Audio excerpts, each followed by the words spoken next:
हे माईला माहितच नव्हतं.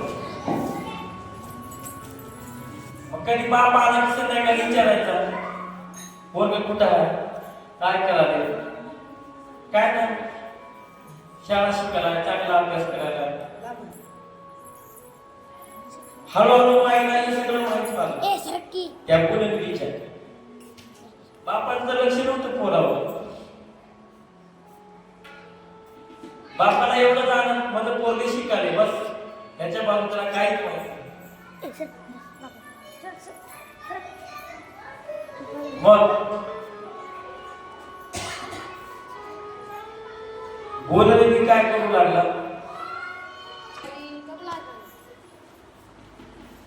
घरातले वस्तू चोरून घेऊन जाऊ लागले. या विस्फोटाच्या डावावर जुगार खेळण्यासाठी त्यानंतर एक माहिती साडी घेऊन लावलं जुगारावर, शालू.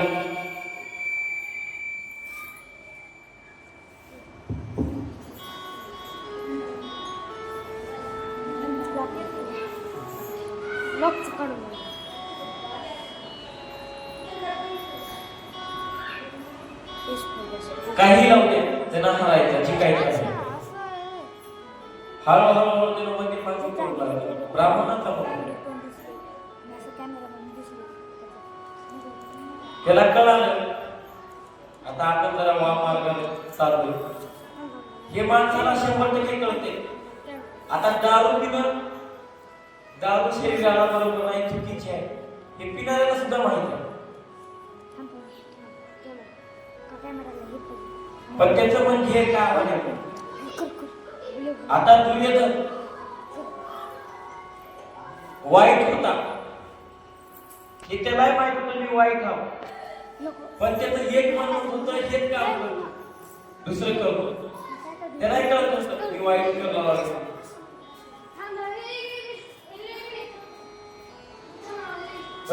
शांत सर बापू,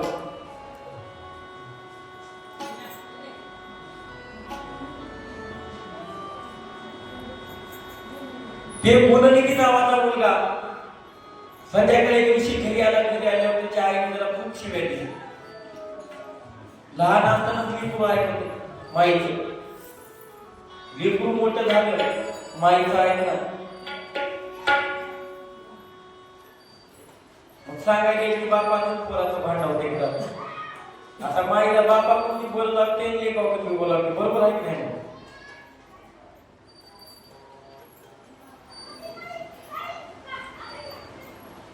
घरातलं नाही त्याने पैसे चोरून घेऊ लागला माईच्या माघारी. त्याची माया म्हणायची त्याला, तेव्हा कोणी की बाळा आई तुझ्या बापाचा राग बरोबर नाही. आता हे कथा आपल्याच घरची समजा, तुझ्या जर बापाला असं कळालं घरातल्या वस्तू तू डावा लावा लागायचं तर बाप तुझं बी काय मध्ये काय फरक ठेवलं. बापाचा राग बरोबर नाही, माया बद्दल समजून सांगायला त्या पोराला पुन्हा केली बोलून ते ऐकून ऐकायचं आपलं फळ खायचं.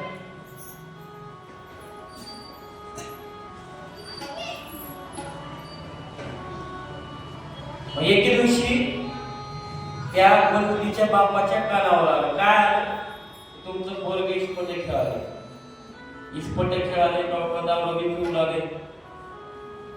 चांगल्या माणसाला असं सण होईना बरं का. जे इज्जतवान माणूस राहते की नाही त्याची गावात किंमत राहते, त्याच्या जर पोराला असलं की त्या माणसाला सण होईना. त्यानं आलं संध्याकाळी घरी ते येत नाही जात. बायकोला मला तुझं लाडकी पोरगे कुठे आहे जरा बोलू, तूच लाड केली असती त्याचं, मला सगळं सुरू सुरू ठेवलीस, काही पोराचं काही सांगायला नाही. 100% मी एक सांगतो तुम्हाला, माय पोरग जर आगमन करत असतं सरळ बापाला सांगायचं, बापापासून लपून ठेवायचं नाही. पण हे माईने कधी केलीच नाही. त्या गुन्हेच्या सगळं पोराचं पोटासाठी घ्यायचे. हे कोणतं एक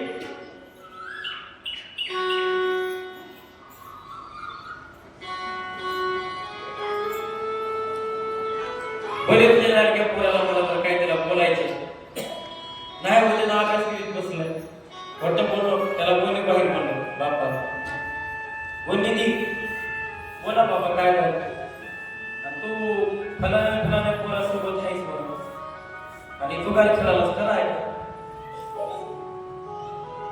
तेवढ्यातच मायमध्ये आली व काय बोलता म्हणजे पोराला आपलं लिखून आहे का म्हणजे तसं 12 जण 12 सगळ्यात काय म्हणजे कुणाचे काय बघावं म्हणजे आधी डोळ्याला माईने परत पांघरून घातली कुणावर त्या लेकराच्या बडकरपणावर जाऊ दे म्हणून धुपी गेली हळूहळू माईची संघ निघून आला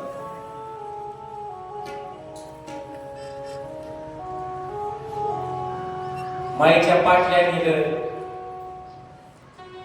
एकूण एक लाड आती झाला माईचा आणि कसले राहू दे लेकरू माईला लय आपण किती बडकर राहू दे लेकरू कसे राहू दे माय सगळं दुःख पोटा करते पण गुणनिधीचा बाप फार लागीत माणूस होता बरोबर खऱ्या का चालणार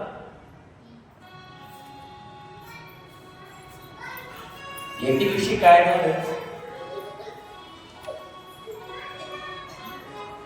त्या गुणनिधीनं सदकामध्ये बापाची सोन्याची अंगठी 1 तोळ्याची माईच्या बापाच्या मागाने नेऊन त्या जुगारावर लावलं जुगार हारलं मग एके दिवशी हा एक गुणनिधीचा बाप गावातून जात असताना ते अंगठी ज्याच्या संग गुणनिधी हारला होता का नाही त्या पोराच्या बोटामध्ये गुणनिधीच्या बापाच्या अंगठी बापानं पाहिलं त्या येते विचारलं माझ्या अंगठी तुझ्या बोटात कसं काय त्यावेळेस ते पोरग बोलू लागलं तुमचा गुणनिधी माझ्या संग जुगार करून कालच हारला अंगठीवर आमचा डाव चालू होता आणि ती मी अंगठी जिंकला म्हणलं बाबू आपण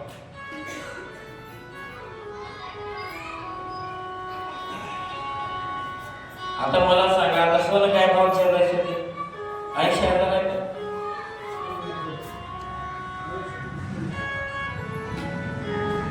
आहे 80 म्हणलं काय 85 म्हणलं काय इथं तेवढा काय घ्यायच्याकडे गेला आपल्याला घ्यायला कुणाकडे पैसा करू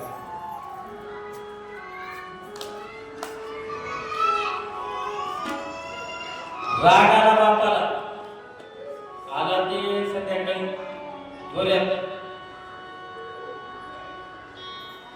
बायकोला मारलं त्या दिवशी त्या यज्ञ तू काय काय माझ्या पुस्तकात पोराचं लग्न ठेवलीस मला एवढ्या आवड पोरग निघाले गावात चर्चा माने येतात एवढी दिवस मला तू का सांगायला एवढं मारलं बायकोला हाकलून लावलं त्या यज्ञ पोराला सुद्धा हाकलून लावलं सांगायचं म्हणजे फार टक्के हो बायकोची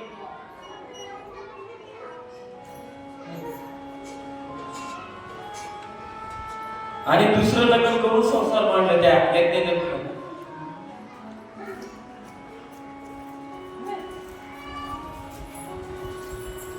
सगळ्यांनी प्रेमानं भजन करत सांब सांब सांब जय जय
देवाचं नाव घेते, भजन करते.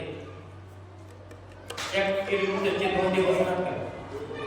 दशम्यापुढे खेळ रचू नका. कसं बसलं झालं सगळे वाजवायला काय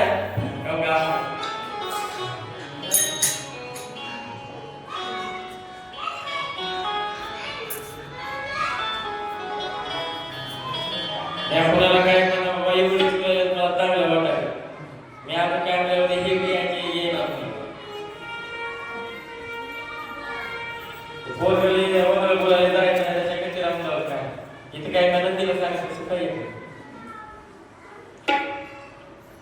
जवळजवळ काय वादक म्हणून भजन करते तेव्हा सगळ्या जोरात नाही तर पण जास्त होत. तुम्हाला कोणी म्हणा नाही सोड लागलाय टाळ लागलाय सगळे विद्यार्थ्यांची माणसं का द्यायची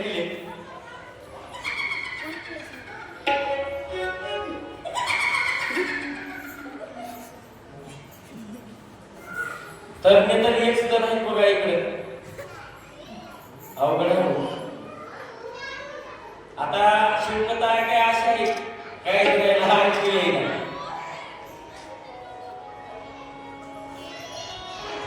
काही चलायला पुढे गेलेली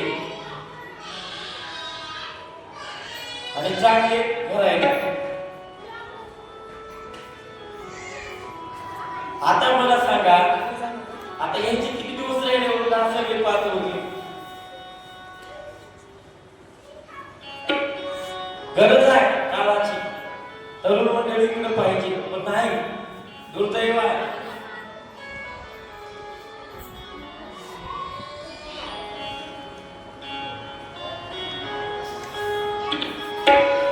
अवघड आहे.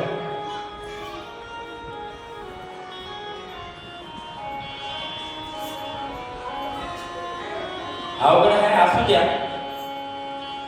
पण काही लोक इकडे बघायला सुद्धा तयार नाही. सप्ताच्या गावात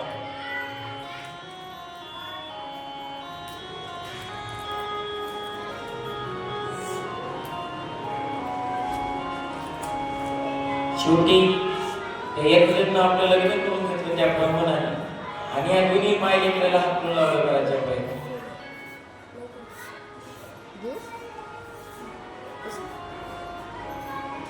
पोराला वैताग आला. शेजारच्या गावाला गेली ती निघून. आता कसं असतंय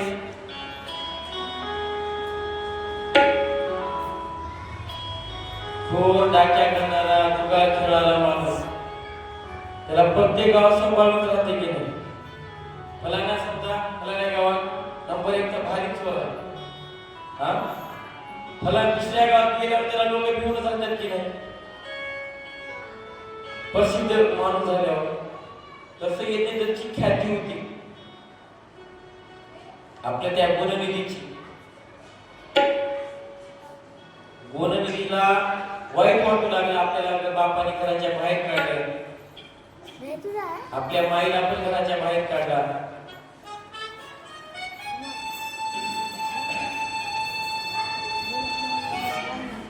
माय म्हातारी झाली.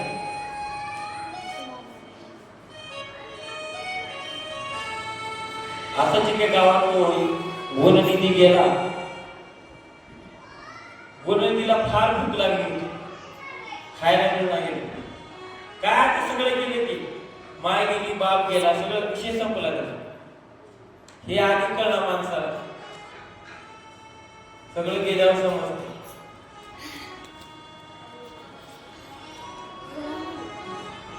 एका गावामध्ये त्या मंदिरामध्ये शिवकथाची अनुभूती सांगते.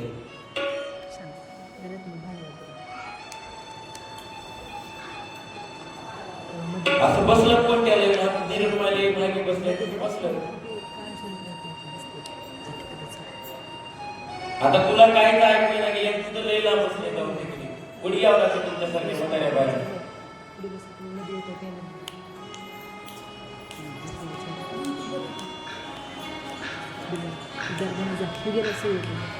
शिवकथा चालू असताना काही महिला मंडळ महादेव मंदिर आपल्या गावात असं यायच्या बाया मंदिरात पूजा करायच्या महादेवाची, प्रसाद ठेवायच्या, नारळ, कुणी पोळी, कुणी चपाती, नैवेद्य.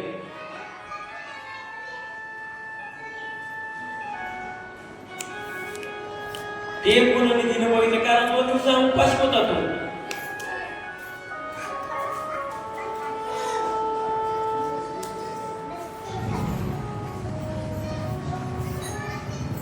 मनात विचार आला पुनर्निधीच्या, एवढी कथा होऊ द्या मला. कथा ऐकला, कथा ऐकल्याने त्याच्या मनामध्ये विचार आला, एवढी कथा होऊ द्यावं.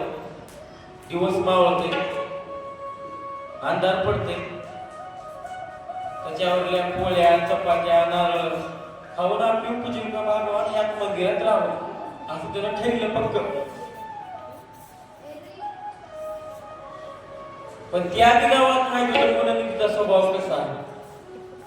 लोक आहे ना,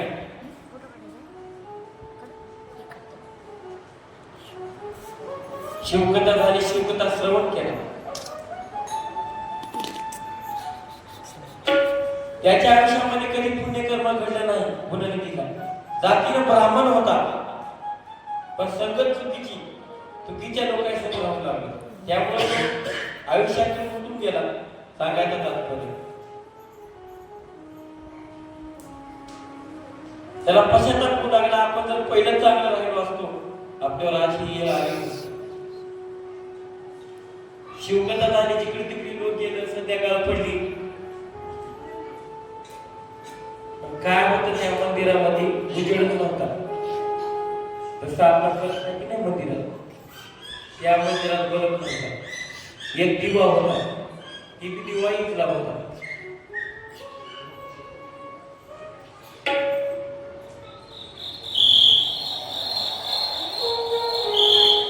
आणि आपला महादेव लय भोळा आहे. थोडी भक्ती झाली, त्याला पावणारा देव म्हणजे आपला महादेव. शिव भोळा चक्रवर्ती,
म्हणून सर्वात फळा देव म्हणजे आपला महादेव, जगाचा मालक.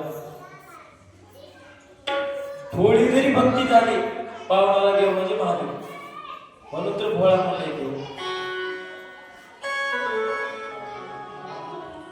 हा नाही सांगतो की पुढे तिसरा डोळा उघडते काय माहिती आहे.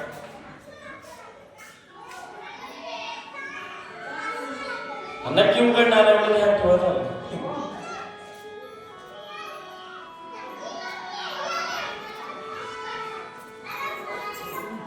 शिवकथा संपली, सर्व श्रोते मंडळी घरला जिकडे तिकडे गेली.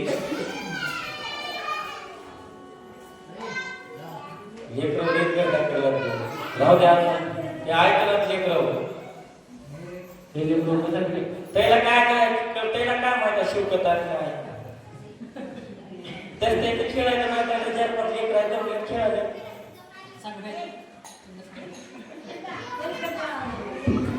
हा त्याला काय करायचं ते शिवकथा सांग काय काय बोलायला कोणाला तर द्या आपला लेकर म्हणजे गावातले देव असले त्याला काय करायचं बघ कळणारे आहेत ते नाही.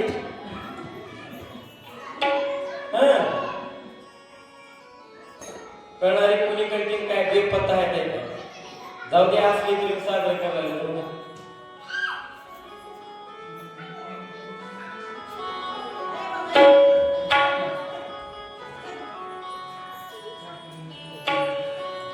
मग तिने बघितलं त्या मंदिरामध्ये नैवेद्य आहे, अंधार पडला.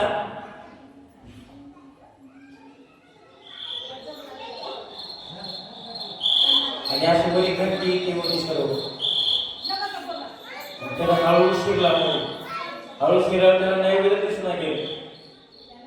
मग त्याला काय केला दिवा इथला होता मंदिरात काय कापड त्याच्या आयुष्यात कधी चांगलं झालं नाही. खाण्याच्या पोटी त्याच्या जवळची कपडा होता त्याला फाडलं टावर कोणी आणि त्याची वाट करून त्या महादेवाच्या पंचीपाशी दिवा उजेड केला. उजेड केल्यानंतर असे बाहेर जाणारे काही लोक रस्त्यावर आणि काय तर चोरी करायला सगळे लोकांनी मागले त्याला एवढा मागले की थोडंफार त्यांना असं ते नैवेद्य खाल्लं. काही वस्तू असतील कधी मंदिरामध्ये त्यांना त्या वस्तू पाहिजे नाही, फक्त भूक लागली होती उजेड करा म्हणून तेवढं फाडलं. उजेड करून नैवेद्य खाणं लोकांनी त्याला बसून मंदिरात चोरी करायला मार दिली ना. एवढं मारले की भयानक मारलं गावाला. त्यांना सोन्याचं काही चोरी करायला देवाचं त्याच्यातच त्याचा मृत्यू झाला. त्या ठिकाणी एक लोक आला राहण्यासाठी. एक पहिले सगळ्या घटना घडलेल्या आहेत, असं काही मी माझ्या मत सांगा ह्याच्यात हाय सगळं.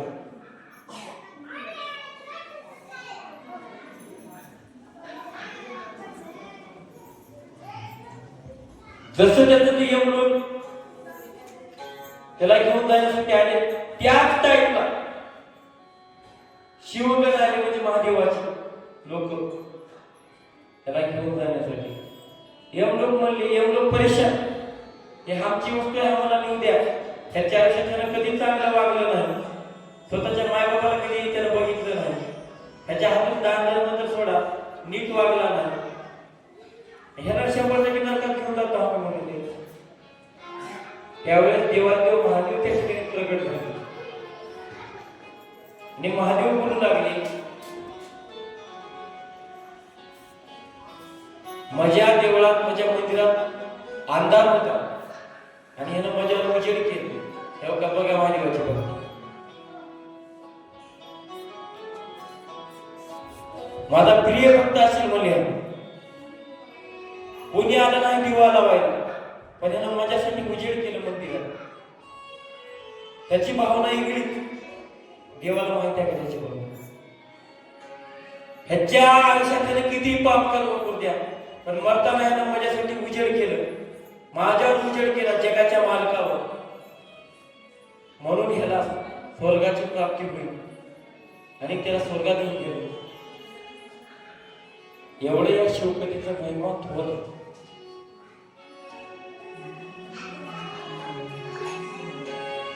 आणि आपल्या गावात शिवकथाच ठेवली. तुम्हाला खरं सांगतो, शिवकथी ऐकायचं गावात नाव आता आहे.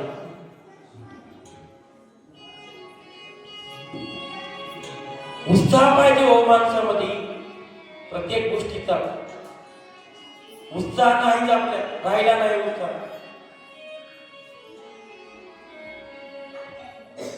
मी लहान होतो, आमचे बाबू महाराज पोतीला 150-200 लिंबू बसायचं तेव्हा मी लहान असताना. आम्हाला वाचायचं नव्हतं समूह. आम्हाला काय खायचं ना लहानपणी. 2-2 टोपले भरत होते बाया जवळ आल्या तर. आम्ही वाचायला पाहिजे बसायचं नाही, खायला नाही मिळते म्हणून पहिलं लहानपणी. मग बाबू महाराज चेक करायचे कोणाला कोणाला वाचा येते का नाही म्हणून. हा मला वाचायचं होतं बालवाडीत असताना आम्ही घंटा हलवायचो. असं बाबू महाराज येऊन बघायचे त्याला खरंच वाचायला का म्हणून. हाकलून लावायचे महाराज एवढ्या पोत्या तेव्हा 200-250 3 वाजत होते पुंजायला बायाला. आता अर्ध्या घंट्यात जिकडे तिकडे आहे. आम्ही बाबू महाराजाला काय त्याला आमच्याकडे त्या ते बघत पोती वाचायला काय एवढ्या पोत्या होत वा. 150 पोती होती एका साली तर मी बसलो तेव्हा पालायला. ते पत्राचं मंदिर होतं तेव्हा. गेलं सगळं पहिलं, आता काय राहिलं.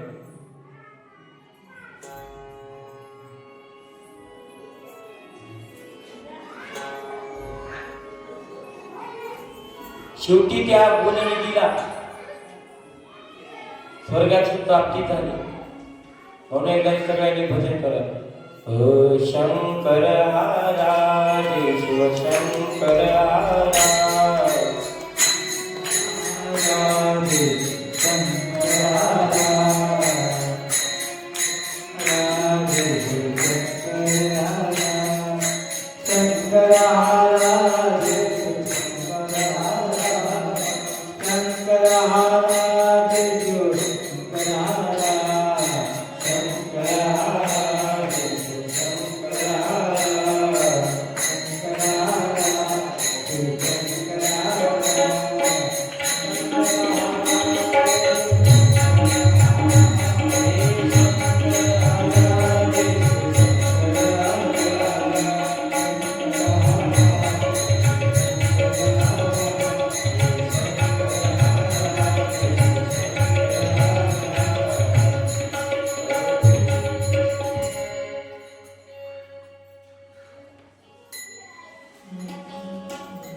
म्हणजे हे पोरगी आहे. काल फोन आला आजोबा हिच्या आजी आजोबाला फोन सांगला तर माझा पप्पा महाराज झाला होतं गेला सांगला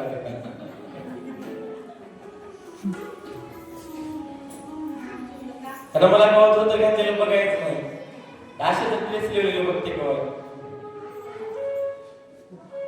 पडचीवर बसला मग सांगला तर काल माईला तिकडे आजी आजोबाला नळेगाव.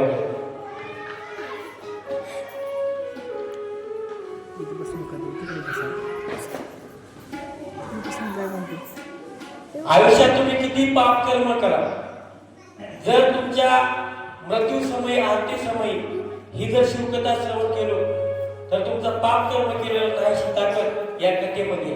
एवढी पुण्य आणि पवित्र अशी शिवकथा आहे. नारदाला फार आनंद झाला. ब्रह्मदेवाच्या कानात ब्रह्मदेवाच्या मुखातून ते श्रवण केले.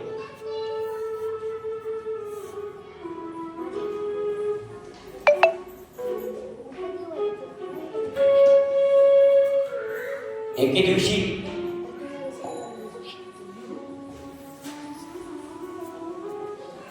दक्ष प्रजापती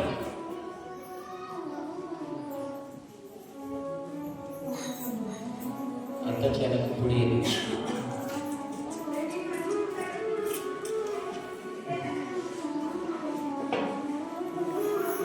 दक्ष प्रजापतीला 60 पोरांचा बाप. किती? 6 60 60 50 वर 10. कसं कसं लग्न केलं असेल बघा आता दक्ष प्रजापतीने. 60 पोरी. आपल्याला 2 पोरी झाली की त्यांना आबाळाकडे बघ लागली.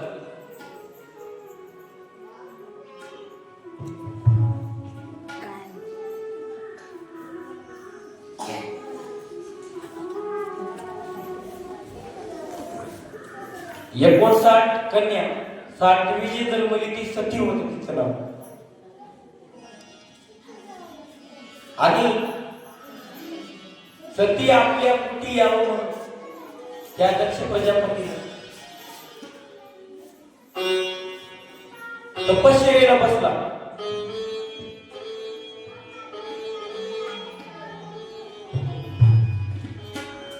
आणि 3000 वर्ष तपश्चर्या केली बघा लेकीसाठी.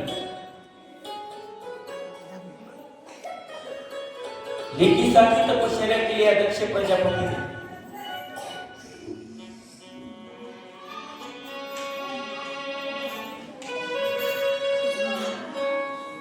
त्यावेळेस प्रसन्न झाली देवी आणि दक्षाला वरदान दिली, हे दक्ष प्रजापती,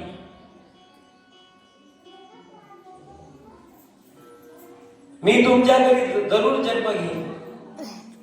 पण म्हणला ज्या दिवशी माझ्या देवाचा अपमान होईल महादेवाचा, त्या दिवशी देह त्याग केलेला दिसेल. जरी चुकून तुमच्या तोंडातून माझ्या देवाची जर निंदा झाली, त्या दिवशी माझा देह अनंतात विलीन होईल. असं तिने बोलून निघून गेली. कर्मधर्म सहयोगाने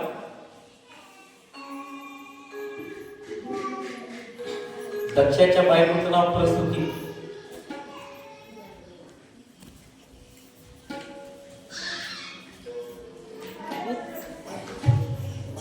कर्मधर्म सहयोगाने दक्ष प्रजापतीची बायको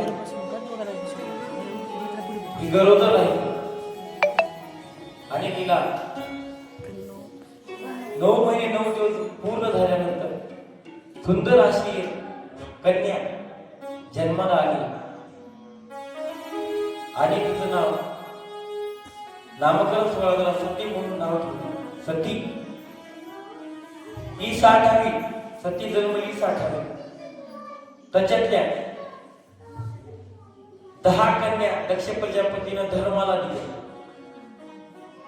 ऐका, 60 कन्या 10 धर्माला आणि 60वी कन्या आता देवाला देऊन महादेवाला द्यायची. अजून लग्न झालं नाही.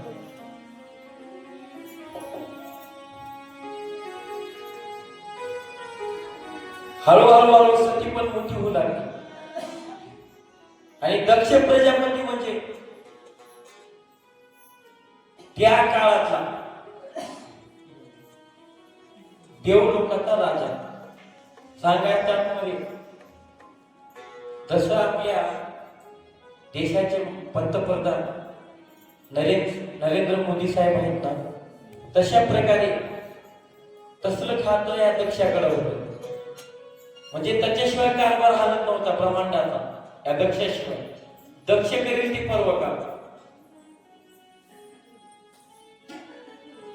त्या काळातला मोदी म्हणा की आता दक्ष मोदी.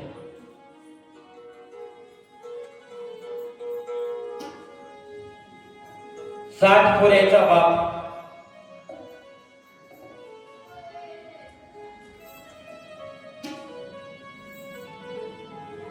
शेवटी सती वयात आली आणि मुलगी वयात आली. हे पहिलं मुलीच्या आईला समजत, बापाला समजत नाही. आणि सतीने सांगितलं दक्षाला, जरा तुमचा कारभार बाजूला घ्या. मुलगी आपली लग्नाला आले, जावाई बघा आणि एकदा तिला करून लग्न करून टाका, म्हणजे आपण मोकळे.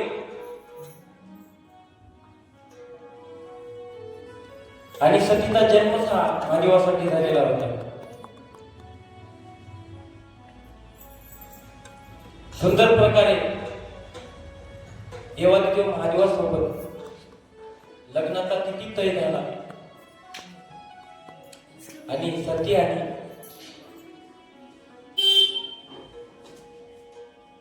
देवादेव महादेव यांचा विवाह सोहळा संपन्न झाला. विवाह सोहळा संपन्न झाल्यानंतर सगळं वराड करून कैलासाला निघाले. लहानपणापासून सती मायबापाच्या दारात खेळले. सती जेव्हा निघाली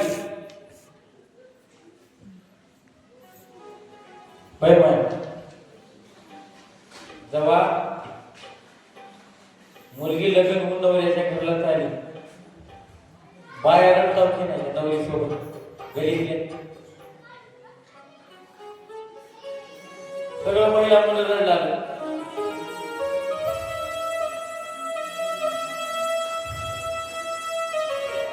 माईने सांगितली सतीच्या परिस्थितीने, बाई आगमन तू राहिली, लहानाचं मोठं झाली, तुझं लाड कौतुक सगळं केलं, जसं इथं राहिली तसं तिथं राहायला जाऊन आपण लेकीला सांगू लागली, पण लवकर उठायचं, काम करायचं. आता तिथं तर काही सासऱ्याचा प्रश्नच नाही. महादेवाला मायबाप नाही, नवऱ्याच्या बाहेर कधी उद्धट बोलायचं नाही, नवऱ्याच्या शब्दात तोंडाला तोंड द्यायचं नाही, सगळं माय सांगू लागलं. नवरा होण्याच्या आधी सगळं जेवाय खायला करायचं, नवऱ्याच्या आधी उठायचं. आता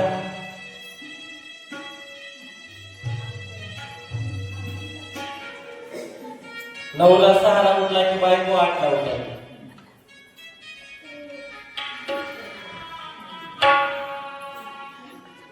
तुम्हाला हे माझ्यावर घेऊन बोलायला होता सगळं, तुम्हाला कशाला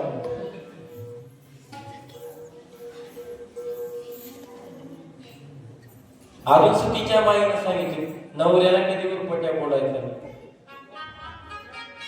नवऱ्याला जर बोलला तर काय ऐकून घ्यायचं. ते गेला हो का लगेच उत्तर आहे, शब्द पडाय पाहिजे.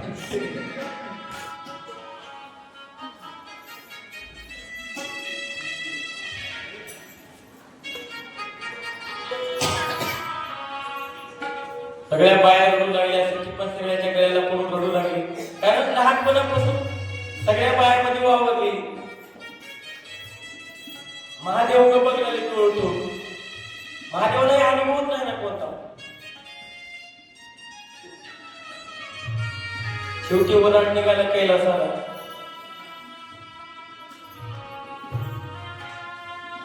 कैलास पर्वतावर आल्यानंतर काही दिवस झाल्यानंतर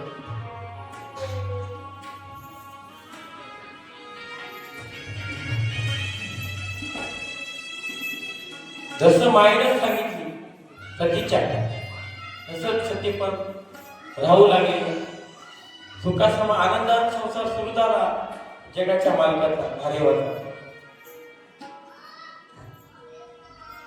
मग आता तुकाराम महाराज, तुम्ही लग्न झाल्यावर फिरायला गेलो की नाही कुठे?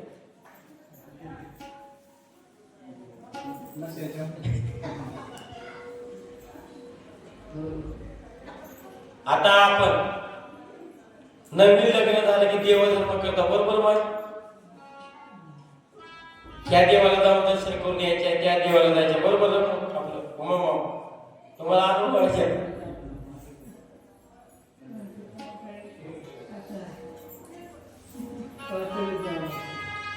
तुमच्या काळात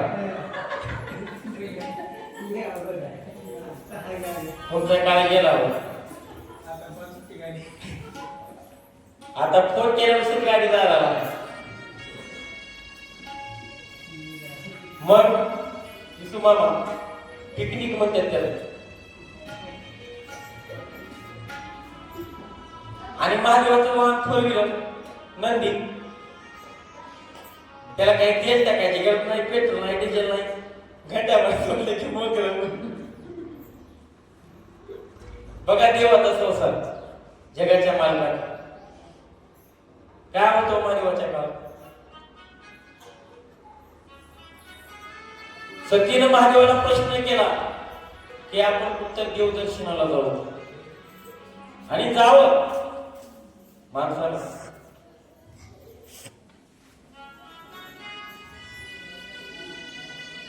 ठीक आहे म्हणजे आणि बायकोचं मी नवऱ्यानं ऐकावं काही गोष्टी ऐकायच्या तेच ऐकावं.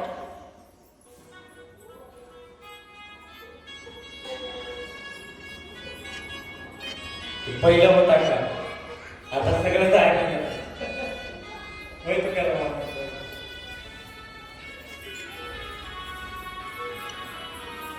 ऐकायला गेलं होती काय बाहेरला बाहेर फोटो पाहिजे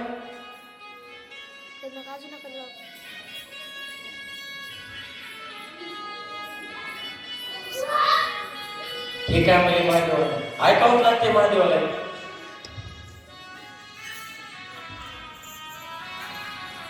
कसल्या महादेवाचं तर काही चाललं नाही ना आपल्या चालणार आहे.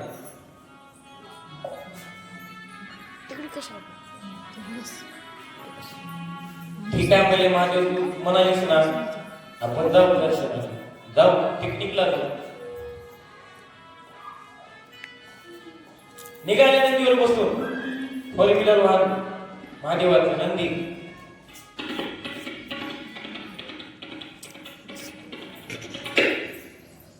आणि नंदीवर असं निघालं नाही देवाचं नामस्मरण करीत निघाले.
निघाले असता आता वाचन इकडून निघालं की आपल्याला कोण लागतोय जळकोट जा मुखेड इकडे गेलं तर शिरू उतारतात वरी लातूर भाग. तसं निघाले महादेव पार्वती नंदीवर बसून जाताना त्याला दंडकी नावाचं एक आरण्य लागलं जंगल लागलं.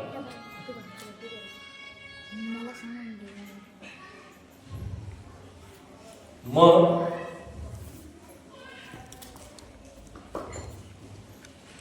त्या अरण्यामध्ये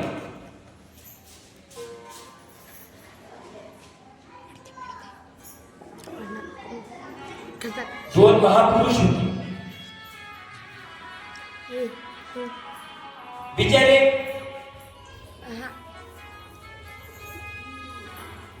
त्याची मनस्थिती नव्हती त्या दोघांची पण बोलण्याची कुणाची. आणि माणसावर संकट आलं का माणूस कुणाला बोलायच्या काबिल नसते तर त्याच्या मनात घोर आला. आणि महादेवानं काय केले त्या दोघांना बी नमस्कार घातले आणि सांगितले ते दिसायला की नाही गोड केला ते लक्ष्मण आहे होते आणि ते काळ्या रंगाचा जे दिसायला काळा सावळा ते राम आहे होते. आणि त्या ठिकाणी राम त्या अरण्यामध्ये सीते सीते सीते सीते बायकोच्या शोधात झाडाला विचारायचं माझी सीता घडली का. पक्ष्याला विचारायचं माझी सीता पाहिलीस का, वेलीला विचारायचं माझी सीता कोणी निघाला बघितलंय का.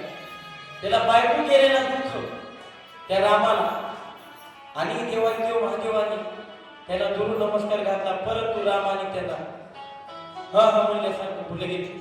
आपण म्हणतो बघा मी शरण गेलो तेव्हा मला शरणात पिकेल लागतो.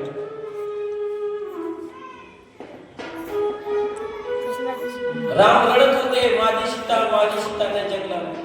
कोणतं झाड घडलं, झाडाच्या मिठी माराच्या झाडाला माझी सीता पाहिलास का. एवढं मोठं संकट आलं होतं त्या रामावर. लक्ष्मण वैनी वैनी वैनी म्हणून त्या जंगलाला हिंडत होते.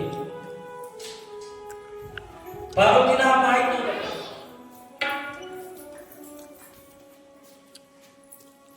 पार्वतीच्या मनात जरा पाल चुकली बरं का, संशयाला पार्वतीच्या मनात.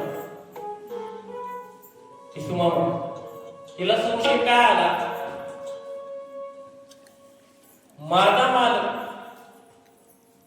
देवादिदेव महादेव हा जगाचा मालक, सगळं जग ह्याच्या शब्दावर आणते, आणि माझ्या मालकाने हा दोघांना नमस्कार घातला आणि हिने नमस्कार सुद्धा केला नाही.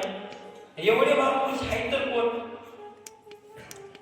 माझ्या नवऱ्याच्या आठीशिवाय पादापातळ सुद्धा हलत नाही, आणि माझ्या नवऱ्याला ह्याला नमस्कार केला, ह्याने बघितलं सुद्धा नाही.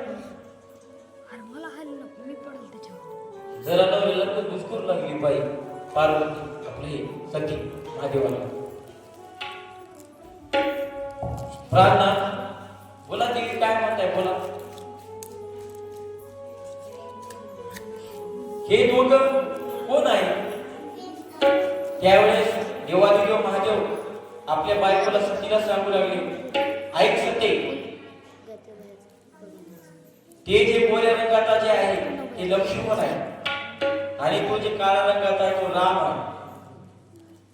त्याची बायको लंकाधिपती रावणाने आपल्या लंकेला घेऊन गेलेली आहे, पळवून घेऊन गेलेली आहे, आणि ते दुःखामध्ये बायकोचा प्रतिशोध करत आहे राम, शेते शिते म्हणून.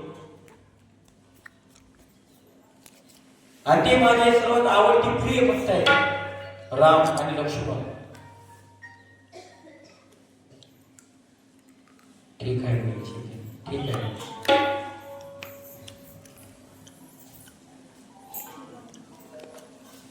सीतेनं काय केली बघा, आपल्या सतीनं काय केली.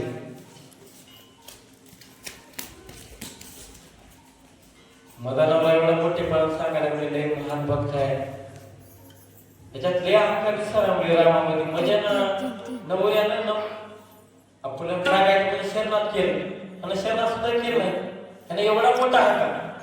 भगवतीची परीक्षा म्हणजे सीतेनं, आपल्या सतीनं रामाची महादेवाच्या बायको.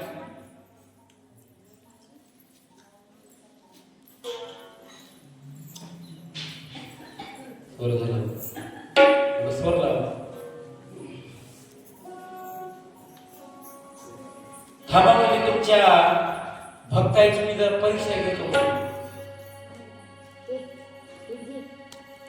चॉकलेट घेऊन द्यायचे, दमदम फिट ठेवलं.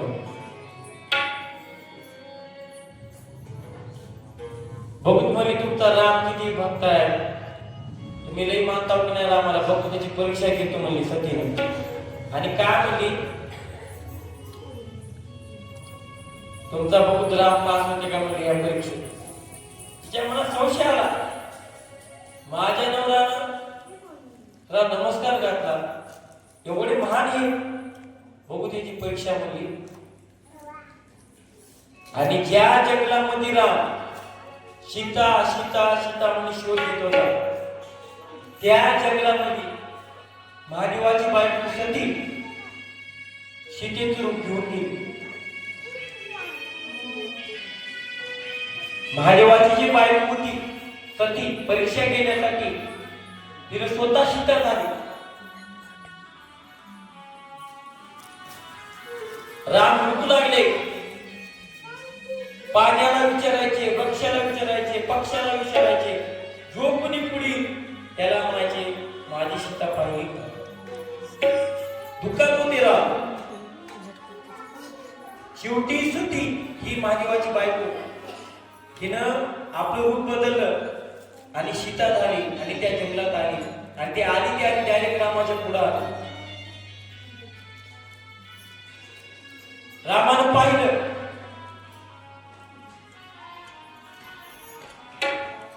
आई तू कस काय येत बघायला राम.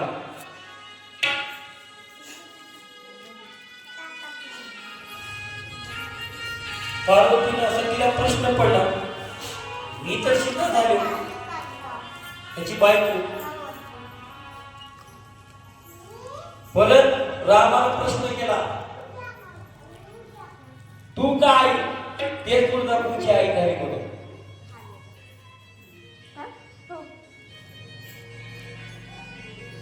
आई राम म्हणू लागला सतीला, आई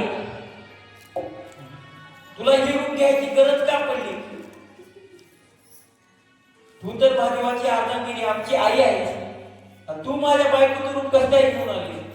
रामानं ओळखलं, बघितल्या तू माझी बायको नाहीस, तू महादेवाची पार्वती सखी आहेस. तू जगाच्या मालकाची आई, आमची आई. तू का आई आली? ते तिथं तुळजापूरची आई होऊन बसली. थोडक्या पुत्र उतरलं म्हणून सतीच लगेच मूळ रूपामध्ये आली सती आणि रामाला दंडोट घातली. खरंच रामा ही एक वचनी एक वाणी जगात ह्याच्यासाठी ख्याती आहे. चेहरा पडला सर्व सतीचा आणि पडलेला चेहरा घेऊन तिनं परत महादेवाकडे गेली. महादेव हसले गालातल्या गालात. घेतलो का देवी आमच्या रामाची परीक्षा? तेव्हा तिला तिचा अपमान झाल्यासारखं झाला. सती महादेवाला बोलू लागली, देवादेव महादेवा माझं चुकलं, माझ्या मनात संशय आला, खरंच राम श्रेष्ठ आहे. असो पुढे निघाले.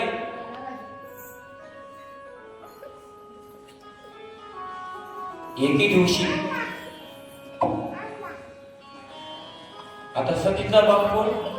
दक्ष प्रजापती आणि दक्ष प्रजापतीचा जावई महादेव.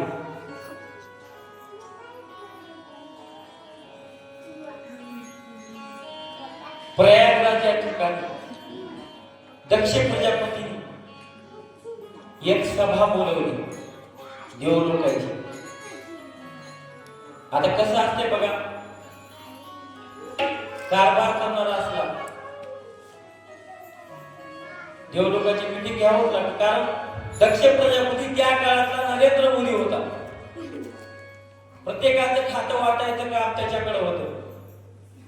दक्ष प्रजापतीने एक मीटिंग बोलवली देवलोकाची आणि त्या मीटिंग मध्ये देवादिदेव महादेव पण आले होते. म्हणजे दक्ष प्रजापतीचा जावई.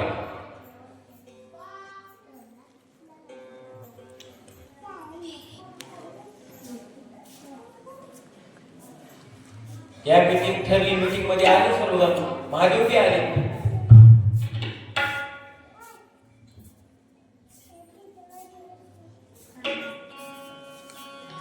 जसं दक्ष त्या पूर्ण देवाच्या सभेमध्ये आला, सगळे देवलोक उभा टाकले आणि सगळे नमस्कार करू लागले. पण देवादिदेव महादेव काही कुठलीच नाही.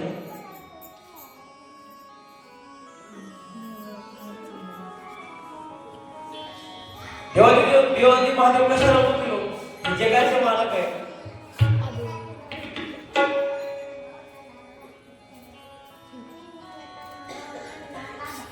दक्षाला असं चिरपाटला बघितलं महादेवाला.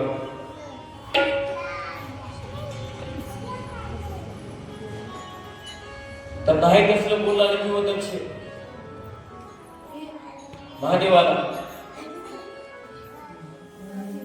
डोक्याच्या माला घालून बसतोस. जावाई हो शेवटी काही झालं.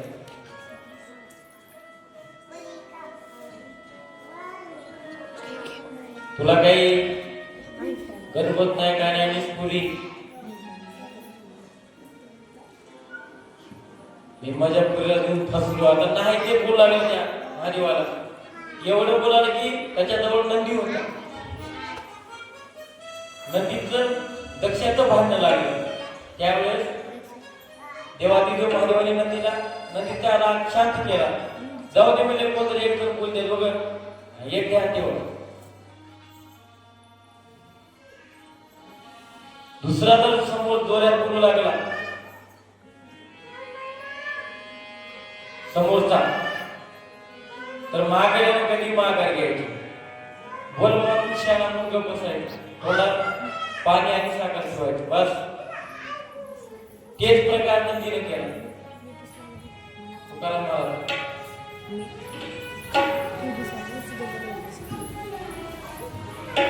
जे क्रोधात येऊन येते दक्ष महादेवाला बोलू लागला. दक्षाचा अहंकार आला. मी सगळ्या प्रजापतीचा राजा. सगळे निवडून मला नमस्कार घालतात आणि देवादिदेव महादेवाने मला बघितलं सुद्धा नाही. नमस्कार उठले नाहीत मिळाल्याने. हे दक्षाच्या मनात राग बसला.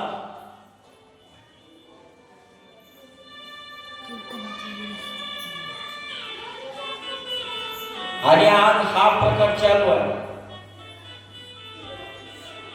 पुण्या कार्यक्रमात गेलं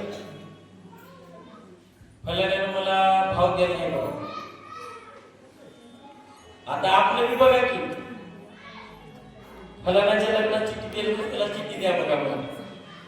बरं एखाद्या वेळेस चुकून राहिली बी असं तुम्हाला देणं. त्याने देण्याचं तुम्ही द्या की त्याची चूक त्याच्या लक्षात येईल. सगळा गणपत धरलाय मला धरला नाही त्याला. आता आपला कधी कार्यक्रम असला की आपण त्याला धरायचं नाही असं आपण लगेच बोलतो. हे तर चुकलं लावते आपण.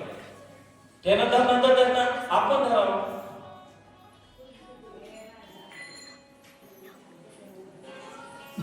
काय झालं की त्याची बघतो हे आपल्या तोंडात. आणि बघणारा करणारा देव आहे.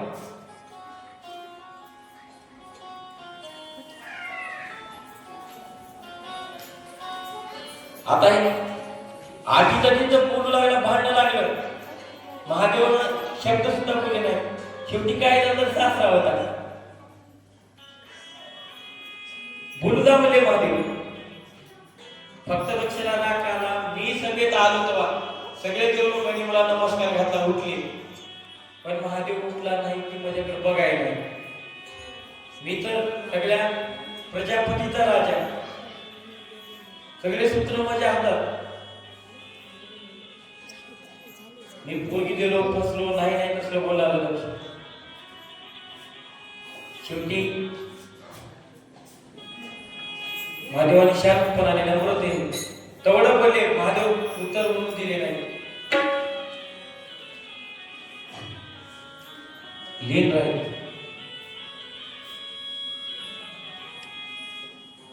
असंच एकदा काय झालं नम्रता सांगायला तसं महादेव शांत राहिले. काहीच बोलले नाही. महादेव बरोबर लिपिटत होता.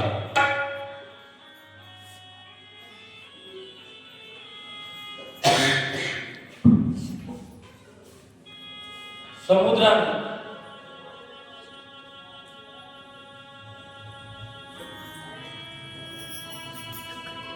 एके दिवशी नदीला प्रश्न केला तुकाराम महाराज.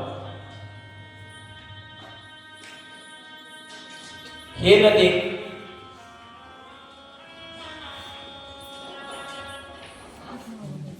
जवळ कधी तुझ्यामध्ये पुरी पाण्याचा हाती लोटा वाहिला तेव्हा तू मला लाकडं घेऊन येतेस, मुडदे वाहून घेऊन येतेस, कुणाची घरं आणते, सगळं आणते.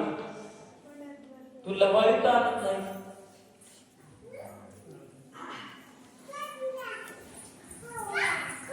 बोलला बसतो.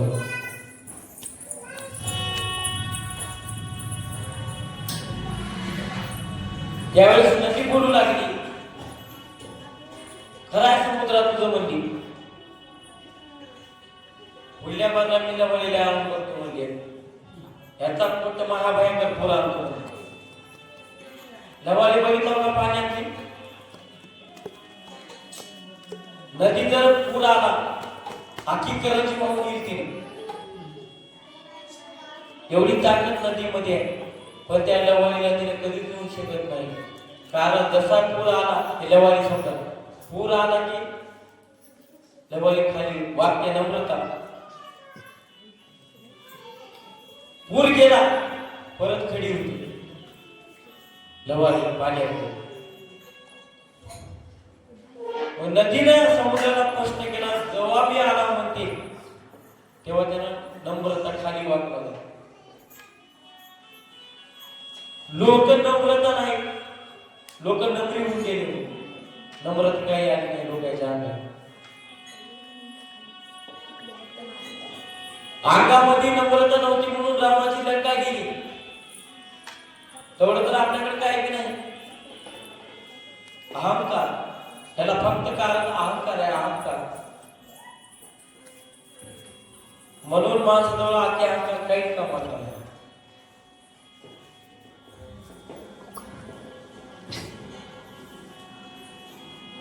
आपल्याकडे थोडे उद्या की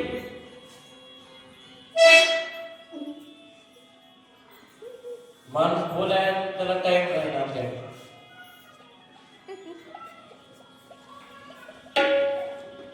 म्हणून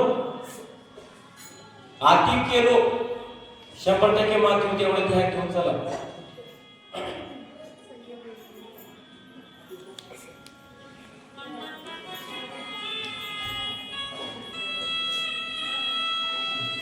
शेवटी जावायला नाही तसं बोललं ते राग महादेवाच्या मनात बसला. आता मला सांगा तुम्ही, दक्ष सासरा आणि महादेव जावाई बरोबर, सासऱ्यानं जावायला नाही कसलं बोलल्यावर लिकीला पुन्हा देणं झाले का महाराज?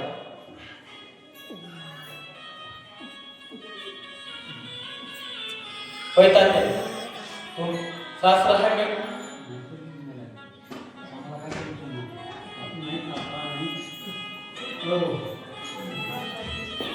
समजा तुमच्या सासऱ्यानं, आता इथं सासरा माझा आता जिवंत असल्यापैकी घेऊ. आता मेलेल्या जाऊ तर मग काय वाटत मला सासरा आहे. माझ्या सासऱ्यानं गेले माझा जीवन तर मला म्हणला उंच्या उगत मी दुसऱ्या बाजूला धारण करताची घे मरून घेत धाडणार नाहीत ना. हे राग राहिला महादेवाच्या पोटामध्ये. मला नाही तसं सासऱ्यानं बोलावला लक्षात.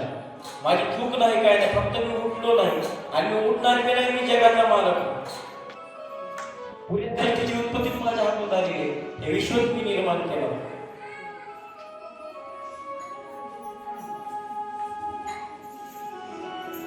संध्याकाळ सगळं वातावरण कैलासपर्वतावर शांत होतं. महादेव पार्वतीला शब्दाने सुद्धा दुखाय नाही, बोलले सुद्धा नाही. शांत हो का आपलं मनस्थ मगस्त हो. पार्वती आता घरी गडी पुण्या परिस्थितीत आहे. बाईला लवकर समजते बरोबर. मग पार्वती सती बोलू लागली, देवादे देव महादेवा तुम्ही अशा काही बोलत नाही, काय नाही काय नाही. म्हणजे तुझ्या बापाची सभा होती, मी असं फिरा गेलो होतो, मी उठलो नाही, त्यामुळे तुझ्या बापात मला माहीत असलं बोललाय. त्याच्या पुढे तुझं माहेर उठलं सरळ सांगितलं. ज्या दिवशी माझी आज्ञा घेऊन जाशील त्याशी तुझा माझा संसार भंगल फारकत होईल म्हणजे सरळ महादेवाला.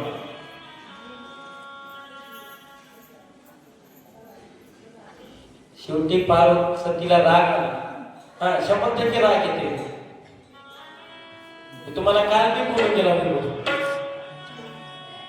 महादेवी शिवाजी तुझा बाप असला आहे कसला आहे बायकोला सांगू लागले सगळं बोलले. बाईचा राग जरा अनावर झाला. आता पार्वती बोलू लागली प्रभू देवाला तुम्हाला काय गणपत आहे मुली तरीशी आपल्याला गणपत नाही तर नाही मध्ये गणपत ओढायच्या गणपती आता आपल्या बाया बोलतात बघ.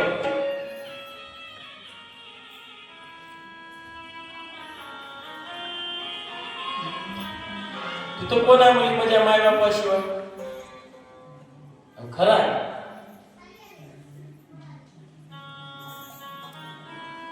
ज्या दिवशी लेकीची माय आणि बाप माहेर मधून गेले त्या दिवशी लेकीचं माहेर संपलं आपण समजायचं. बरोबर आहे का ते?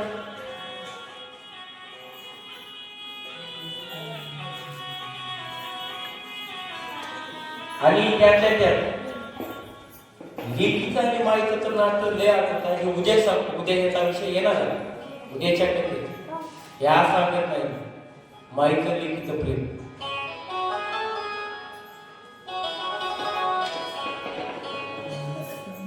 सतीला राग आला. माझ्या नवऱ्याला नाही असलं माझ्या माहेराबद्दल बोलले आणि बाईला 100% राग येते. तुम्ही कुठलंही बोला बाईला राग येणार. जेव्हा माहेरचं जर बोललो बायकोला बाईला राग आला. बाई पण बोलू लागली. सती नवऱ्याला बोलू लागली काही काही अपशब्द. त्यावेळेस शांत झाले. माझ्यावर सांगितलं या पुढे मी सासरवाडी दक्षाच्या घरी तुझ्या बापाच्या घरी दाराची टोपी सुद्धा घेणार होती. बाबू मामाला पटाले पण हसायला. आता विषय घ्या. आता टाळाची टोपी म्हणजे विषय संपला ठेव. शेवटी तुम्हाला ऐकणार तुझा स्वभाव कडक आहे. तू जाऊन माहेराला यायचं माय बापाला घेऊन मी येणार नाही सोबत. बाई पण आहे गाऊ नवरा असताना जर नवरा जर का कुण्या कार्यक्रमाला सासरवाडला येणार गेला तर बाई आहे घेऊन काय घेतलं घे ना. मग माझ्या माय बापाला घेऊन येतो मुली झालं तिचा स्वभाव कडक जरा सतीचा. मी तर करता येईना मुली नेलं तर सुद्धा येणार म्हणून माझ्यावर. आणि याच्या पुढे माझी सासरवाडीचा माझा काही संबंध नाही. तू आता कुठे बोलायलीस तू जायचं माझ्या माघारी मी येत नाही. लागले दोघा जवळ बायकोचं भांड. मग शेवटी काय तरी करू नंदीमध्ये नंदीने दोघाला शांत केलं. हे बाबा हे माय तुम्ही गर्दा करू नका मला. या दिवशी सतीने जेवायलाच केलं नाही महादेवाला.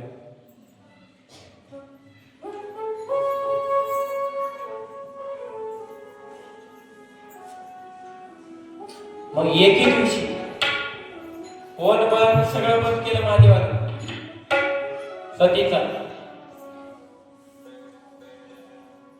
हा महादेव कुठे गेले चुरून बोलायचे माईला बापाला. शेवटी काय झालं तर माय बाप नाही बघ होय.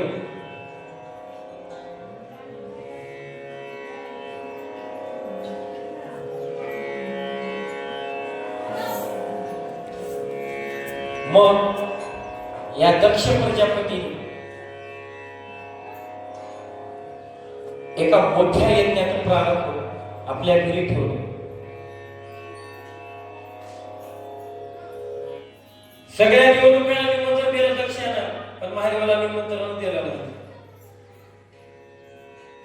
त्या दिवशी दक्षाच्या आपलं कैलास पर्वतावर लक्ष्मीला घेऊन विष्णू निघाले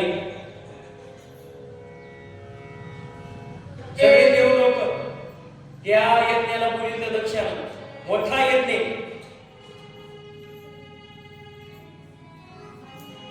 सर्व 33 कोटी देव त्या दक्षाच्या यज्ञाला गेले. मग तिथं आपलं कळीचं नारळ, त्याचं नारदाला काय कळीचं नारळ, नारायण नारायण म्हणजे तिथं आलं तू कैलास पर्वतावर असं बघितलं सगळं. आणि देवी तुम्ही घरी कसं काय लय माहित नाही. आपल्या बापाला मोठं यज्ञ ठेवलंय, सगळ्याला निमंत्रण दिले, मला दिलं नाही असं काहीच माहित नाही. आणि नारदान सांगितलं, हे माते, तुझ्या घरी तुझ्या बापाला लय मोठा यज्ञ ठेवला.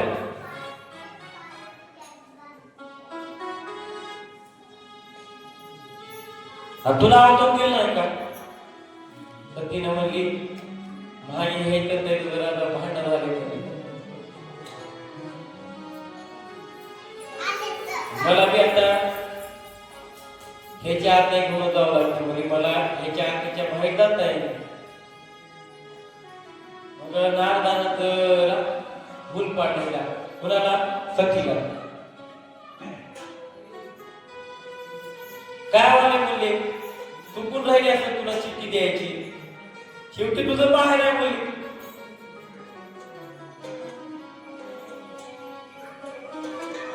हे सगळं खरं आहे, माझं माहेर आहे, मला चिठ्ठीची गरज नाही, पण ह्याला चिठ्ठी लागते की गाव आहे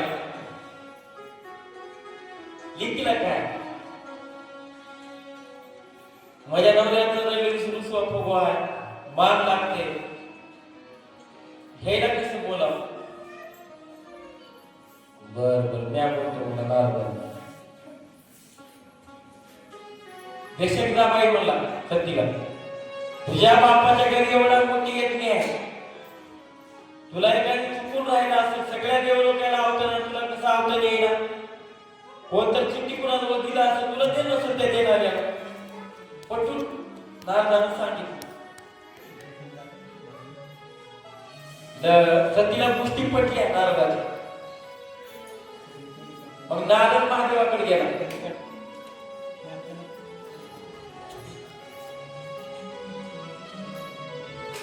पिताश्री बोला, नारद मुनी कसं काय येणे केलं होती माझ्याकडे.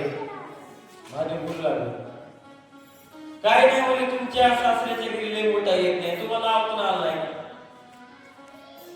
मदत सासऱ्याचा 2 वर्ष झालं बोलणं बंद आहे म्हणलं महादेवाला.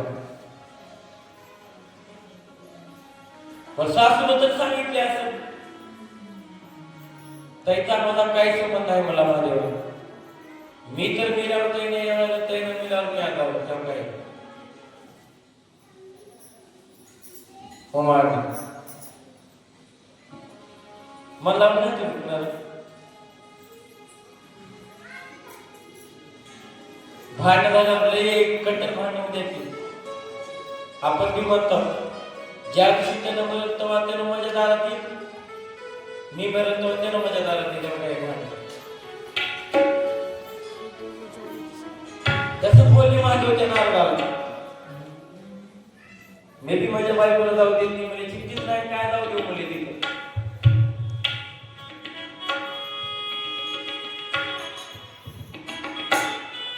शेवटी महादेवाने ऐकलं नाही नारदाला.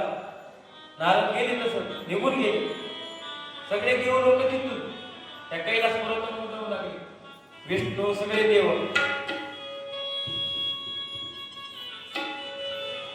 इकडं सती पांढरी साडी घातली. मला तर घाट केलंय नाही, बघून काय करायचं. तुम्ही बघितलं की मला तसंच करावं.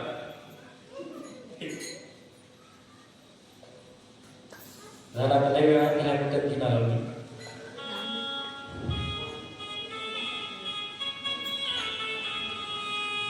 सती साडी बिडी घालून रेडी झाली, महादेवाकडे आली. चला माझ्या बापाच्या घरी येत नाही, तुम्ही यावं लागते मला सांगू. तुम्ही तर जगाचे मालक आहात, देवा राहते ना कोणाचा लय दिवस विसरलंय असतील राग कोणतरी एखाद्या नेता घ्यावा समजून सांगलेली सती महादेवाने कदापि मान्य केलं नाही. शेवटी बायको नाही नसलं म्हणू लागली महादेवाला भांडण लागले दोघांचं. शेवटी महादेवाने एक विचार केला ठेवा आता तू ऐकायला गेलीस मी तर येतच नाही तुला जायचं असेल तर तू जा तुझ्यासोबत एक माणूस देतो नंदीला घेऊन तू जा यज्ञ करून ये पण एक घ्या तू माझ्या विरोधात झालीस आणि जर तू माझ्या विरोधात गेलीस तर तिथं 100% हानी होणार आहे हे मला माहित आहे असं महादेवाने सतीला बजावून सांगितलं तरी मी सती ऐकली नाही. आणि एक सांगतो माय कधीच नवऱ्याच्या विरोधात बाईने जायचं नाही. जर नवऱ्याला म्हणला ना फलाण्या सोयऱ्याच्या इथं आपल्याला जायचं नाही तर जायचंच नाही काहीच गरज नाही. नवऱ्यानं जर म्हणला मला आता आलूची भाजी कर मुगाची उकळी डाळ टाकायचं नाही आलूचीच करायचं.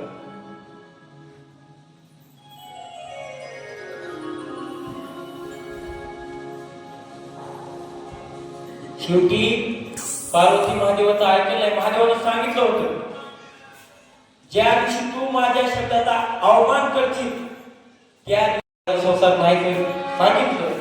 महादेवाला पूर्ण चित्र दिसू लागलं होतं. आता मला सांगा ते 30 कोटी देवाला अवतार देणारा हे एकल्या घराला काय करतो महादेवाला दक्षिणी किती पुढे बघा. ज्या घरी आपण लेख दिलो का त्या घरचा अवमान काढायचा नाही. आधीच बघायचं देण्याच्या आधीच एकदा लेख दिल्यावर पुन्हा बोलायचं नाही.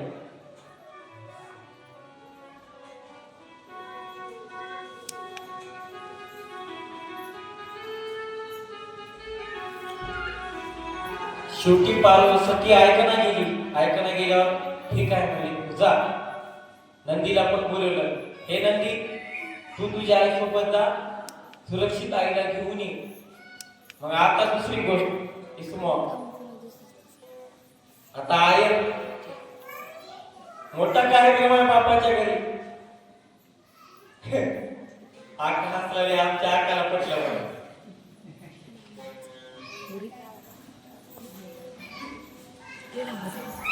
महादेव मध्ये आहे नाही बिर नाही जा तू मध्ये येऊन तुला काय देऊ म्हणजे खरं